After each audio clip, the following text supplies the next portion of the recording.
किसका होगा राज तिलक? कौन करेगा घात, कौन भीतर घात? जनता का क्या होगा फैसला? देखिए मध्य प्रदेश की सत्ता का संघर्ष। महा उपचुनाव आशुतोष के साथ स्वदेश न्यूज पर दिन भर। नमस्कार, मैं हूं आशुतोष और मध्य प्रदेश के महा उपचुनाव में महा कवरेज स्वदेश न्यूज की लगातार जारी है। और हमारे देश के कृषि और पंचायत मंत्री नरेंद्र सिंह तोमर जी हमारे साथ एक्सक्लूसिव मौजूद हैं। चर्चा करेंगे। मध्य प्रदेश के महा उपचुनाव में लगातार वो दौरा कर रहे हैं और आज उन्होंने सांवेर की विधानसभा का भी दौरा किया है। नरेंद्र सिंह जी, किस तरह का प्रतिशत आपको देखने को मिल रहा है, क्योंकि आप लगातार ग्वालियर चंबल के अलावा पूरे मध्य प्रदेश में 28 विधानसभा सीटों का लगातार दौरा कर रहे हैं? भारतीय जनता पार्टी सभी उपचुनावों को बहुत गंभीरता के साथ लड़ रही है। सभी कार्यकर्ता और नेता काम पर लग गए हैं। मैं अनेक क्षेत्रों में प्रवास कर चुका हूं, कार्यकर्ताओं की बैठकें भी की और सार्वजनिक कार्यक्रम भी किए। कांग्रेस की सरकार जो 15 महीने की थी उससे जनता बहुत त्रस्त थी और भारतीय जनता पार्टी को याद करना उनने शुरू कर दिया था। इसलिए इस चुनाव में कांग्रेस की बहुत फजीहत होने वाली है और भारतीय जनता पार्टी को समर्थन मिलेगा और बीजेपी जीत सुनिश्चित करेगी। शुरुआती दौर में कृषि बिल को लेकर विपक्षी दलों ने काफी माहौल खड़ा किया था। अब जैसे जैसे समय बीतता जा रहा है, किस तरह का आप लोगों के बीच पहुंच रहे हैं? क्योंकि आपने लगातार किसानों तक भी बात पहुंचाई है, आम लोगों तक भी बात पहुंचाई, कृषि बिल को लेकर काफी भ्रम की जो स्थिति थी वो साफ की है। देखिए, कृषि बिल मोदी जी के नेतृत्व में जो पास किए गए, ये अधिनियम किसानों के जीवन में क्रांतिकारी बदलाव लाने वाले हैं। किसान अभी मंडी की कानूनी बंदिशों में बंधा हुआ था। अब किसान को इन कानूनों के माध्यम से आज़ादी मिल गई है। वह किसान किसी भी व्यक्ति को किसी भी क्षेत्र में बिना किसी टैक्स के अपने उत्पादन को अपनी मनचाही कीमत पर बेच सकता है। कांग्रेस के लोग झूठी राजनीति करते हैं। जब उन्होंने 2019 का मैनिफेस्टो जारी किया तब ये रिफॉर्म वो करेंगे, ये उन्होंने जनता के बीच में वायदा किया था, लेकिन वो रिफॉर्म तो कर नहीं सके। अगर मोदी जी ने कर दिए तो उसके बाद वो लोगों को गुमराह करने का एक असफल प्रयास कर रहे हैं। लेकिन किसान इस बात को भली भांति जानता है कि मोदी जी ने उनको शोषण से मुक्ति दिलाई है और अपने उत्पादन का वाजिब मूल्य उन्हें मिल सके, इसके लिए रास्ता साफ किया है। राहुल लोधी जी कांग्रेस छोड़कर भारतीय जनता पार्टी में शामिल हो गए हैं। वहीं अंबाह में आपने एक बड़ी भूमिका निभाई है। समाजवादी पार्टी के जो प्रत्याशी है वो चुनाव से ठीक पहले भाजपा में शामिल हो गए हैं। किस तरह से आप देखते हैं इस रणनीति को? देखिए, दरअसल कांग्रेस तो डूबता हुआ जहाज है। जब लोगों को मालूम पड़ जाता है कि जहाज में छेद हो गया है तो स्वाभाविक रूप से हर सवारी कोशिश करती है सुरक्षित स्थान पर पहुंचने की। कांग्रेस में किसी प्रकार की आशा बची नहीं है। 1.25 साल में कांग्रेस ने मध्य प्रदेश का बेड़ा गर्क किया। हर विधायक शर्मिंदगी महसूस कर रहा है, क्षेत्र में कोई विकास का काम करा नहीं पा रहा है। तो लोगों को लगता है कि भैया भाजपा की सरकार आ गई है, ये विकास के काम करेगी, इसलिए भारतीय जनता पार्टी में शामिल हो जाओ। तो डूब रहा है कांग्रेस का जहाज। भयभीत होकर सारे लोग भारतीय जनता पार्टी की नाव पर बैठ रहे हैं। नरेंद्र सिंह तोमर जी अब भारतीय राजनीति में एक ऐसा नाम बन गए हैं जो लो प्रोफाइल रहकर लगातार पार्टी के लिए काम करते रहते हैं, चुनावी रणनीतिकार रहे हैं और शायद यही वजह कि प्रधानमंत्री नरेंद्र मोदी की आप सबसे करीबी माने जाते हैं। किस तरह से आप देखते हैं इसको? मैं तो भारतीय जनता पार्टी का कार्यकर्ता हूँ। कार्यकर्ता के नाते भारतीय जनता पार्टी जो जिम्मेदारी देती है उसको ईमानदारी से निर्वाह करता हूँ।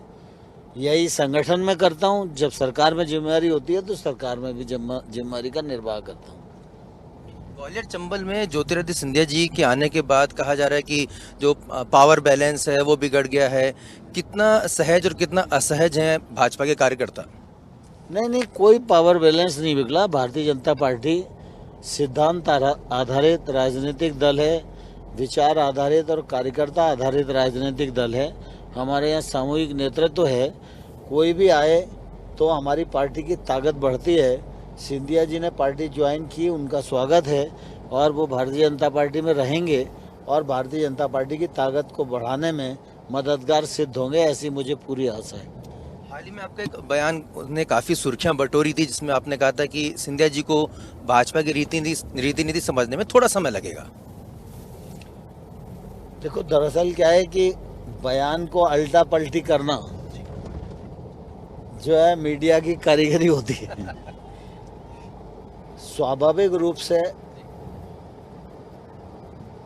धरती पर जितने भी काम हैं, उन सबसे कठिन काम है व्यक्ति को निर्माण करना, विचार के आधार पर, सिद्धांत के आधार पर। सिंधिया जी अब भारतीय जनता पार्टी में आ गए हैं, वो अनुभवी हैं, संसदीय जीवन भी उनका रहा है, सरकार में वो मंत्री भी रहे हैं, कांग्रेस पार्टी के पदाधिकारी भी रहे हैं। जानबूझकर, सोच समझकर उन्होंने ये निर्णय किया है कि वो भारतीय जनता पार्टी के साथ रहकर काम करें।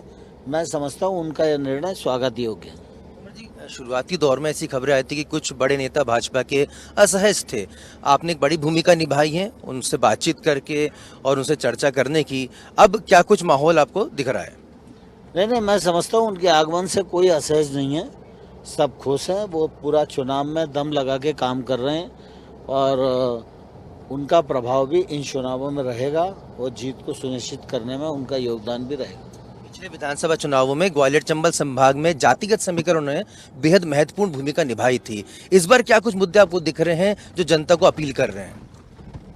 देखिए, चुनाव हो या समाज हो, जाति अपने आप में एक सच्चाई है, लेकिन जातिवाद की संकीर्णता से ऊपर उठकर ही सार्वजनिक जीवन में लोगों ने काम करना चाहिए। ग्वालियर चंबल संभाग में पिछले बार खाली जाति का विषय नहीं था और तमाम सारे राजनीतिक समीकरण थे, वो भारतीय जनता पार्टी को नुकसान पहुंचा गए। लेकिन 1.25 साल में लोगों को समझ में आ गया कि भाजपा की सरकार ही गांव गरीब किसान की सरकार है और इसलिए इस बार समीकरण भी पक्ष में है और जनता का आशीर्वाद भी हमको मिलने वाला है। नरेंद्र सिंह तोमर जी, बिहार में भी जो है बड़ा इलेक्शन हो रहा है, आप केंद्रीय मंत्री हैं, किसानों का मुद्दा, कृषि का मुद्दा भी वहाँ पर बेहद बड़ा है। आप किस तरह से देखते हैं बिहार चुनावों को, क्योंकि कहीं ना कहीं काफ़ी बड़ा जो है वोट बैंक और काफ़ी बड़ी जो तादाद में जो लोग हैं वहाँ पर वोटिंग करेंगे, बड़ी विधानसभा है। बिहार का चुनाव निश्चित रूप से बहुत महत्वपूर्ण है, लेकिन वहाँ पर एनडीए का अलायंस अपना जेडीयू के साथ है और नीतीश कुमार जी के नेतृत्व में बहुत अच्छा काम बिहार में हुआ है। केंद्र सरकार ने भी तमाम सारे प्रोजेक्ट बिहार को जो वर्षों तक नहीं मिल पाए थे वो भी दिए हैं। इसलिए नरेंद्र मोदी जी और नीतीश कुमार जी दोनों की लोकप्रियता का परिणाम होगा कि फिर से वहाँ एनडीए की सरकार बनेगी। नरेंद्र सिंह तोमर जी, क्या आपको लगता है कि पंजाब में जो हरसिमरत कौर जी ने जो किया, थोड़ी जल्दबाजी कर दी, कुछ समझ सकते थे कृषि बिल को? इस मामले में कभी वो आपको मिलें तो उनसे जरूर पूछिएगा। आपके बारे में कहा जाता है कि मध्य प्रदेश की राजनीति से थोड़े दूर दूर रहने लगे हैं, लेकिन आप अक्सर चुनाव के वक्त अपनी बड़ी भूमिका निभा के आप चले जाते हैं। अगर हम कहें कि मध्य प्रदेश में पूरी तरह से सक्रिय आप कब होंगे, तो क्या आप अपने कार्यकर्ताओं को, अपने पार्टीजनों को क्या कुछ संदेश देंगे? नहीं, मध्य प्रदेश मेरा राज्य है, मैं मध्य प्रदेश में पैदा हुआ हूँ, मेरा बचपन जवानी सब मध्य प्रदेश में रहा है। आज मेरे पास केंद्र का दायित्व है, जो दायित्व है उसको ईमानदारी से निर्वहन करना चाहिए। जब मध्य प्रदेश को ज़रूरत होती है, चाहे चुनाव हो, कोई और कार्यक्रम हो, तो मैं ज़रूर पूरा कार्यकर्ताओं के साथ कंधे से कंधा मिलाकर काम करता हूँ और आगे भी करता रहूँगा। एक आखिरी सवाल सर, ये चुनाव किस लिहाज से आपको भारतीय राजनीति के हिसाब से बेहद महत्वपूर्ण लगता है? कौन सा वो टर्निंग पॉइंट आप देखते हैं भारतीय राजनीति में जो कहीं ना कहीं ये महा उपचुनाव में आपको दिखाई दे रहा है? देखिए, ये बाई इलेक्शन है, बाई इलेक्शन से मध्य प्रदेश की सरकार को स्थायित्व मिलेगा और सरकार स्थायित्व वाली रहे तो निश्चित रूप से विकास के काम और बाकी सारे काम ठीक ठाक होते हैं। अल्पमत की सरकारों में हमेशा राज्य का नुकसान होता है और नियंत्रण कमज़ोर होता है। इसलिए हम सब लोग पूरा कोशिश कर रहे हैं कि सभी सीटें जीतें, जिससे भाजपा की बहुमत वाली सरकार हो और फिर बेफिक्री के साथ अच्छे सुधार करके मध्य प्रदेश को नए नए आयामों से जोड़ा जा सके। कमलनाथ जी को क्या संदेश देंगे सर? कमलनाथ जी मतलब मुख्यमंत्री रह चुके हैं, केंद्र सरकार में भी मंत्री रह चुके हैं। अब बुजुर्ग नेता हैं, उनको अंटसंट बातों से बचना चाहिए। वैसे भी उनके वानप्रस्थ आश्रम का समय आ चुका है। बहुत बहुत शुक्रिया नरेंद्र सिंह तोमर जी। तो निश्चित तौर पर नरेंद्र सिंह तोमर जी हमेशा की तरह अपनी सदी हुई भाषा शैली के अंदाज में ही यहाँ पर राजनीति करते नजर आ रहे हैं। उनका साफ तौर पर कहना है कि हमें केंद्र की उन्हें इस तरह में जिम्मेदारी सौंपी गई है, लिहाजा अपनी जिम्मेदारी को पूरी तरह से निभा रहे हैं। जहां तक मध्य प्रदेश का ताल्लुक है, मध्य प्रदेश में भारतीय जनता पार्टी बहुमत की ओर आगे बढ़ रही है, ज्यादा से ज्यादा सीटें वो जीतेंगी। जातिगत समीकरणों को मना नहीं कर रहे हैं, लेकिन विकास को तवज्जो यहाँ पर वो देते नजर आ रहे हैं। कैमरामैन कुलदीप सराटकर के साथ आशुतोष, स्वदेश न्यूज, इंदौर। अब की बार किसकी सरकार, किसका होगा राज तिलक, कौन करेगा घात, कौन भीतर घात, जनता का क्या होगा फैसला। देखिए मध्य प्रदेश की सत्ता का संघर्ष।